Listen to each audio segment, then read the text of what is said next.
Hi friends, இது வந்து street dog. இப்போ வந்து வெயில் தாங்க முடியாமல் எல்லாம் உள்ளே வந்து படுத்துடுச்சு. காலைல 7 மணிக்கெலாம் வந்து படுத்ததான் நல்லா தூங்கிட்டு இருக்கு. மத்தியானம் சாப்பாடு போட்டால் கூட எழுந்திரிக்க மாட்டேங்குது. அந்த அளவுக்கு தூங்குது படுத்து. சரி படுத்து தூங்கட்டும்னு விட்டுட்டேன்.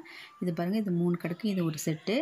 அடுத்தது வந்து ஒயிட்டி வந்து கீழே படுத்துருக்கு பாருங்கள். இது வந்து 7 வருஷமாக இங்கே இருக்குது.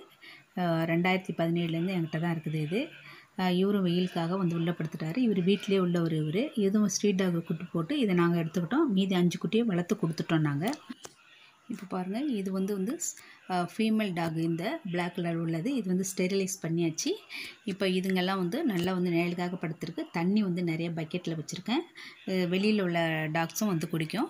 இவன் இருக்கான் பாருங்கள், இவனோட வந்து 6 குட்டி போட்டது. இது எல்லாத்தையும் நான் வந்து வெளியில் வளர்த்து கொடுத்துட்டேன். 9 நாள் தான் இது அம்மாக்கிட்ட இருந்தது. அது பிறகு என்கிட்ட தான் இருக்குது. அவங்க எல்லாத்தையும் நான் தான் வளர்த்து எல்லார்ட்டையும் நல்லபடியாக கொடுத்துட்டேன். இந்த மாதிரி உங்களால் முடிஞ்சதை செய்யுங்க.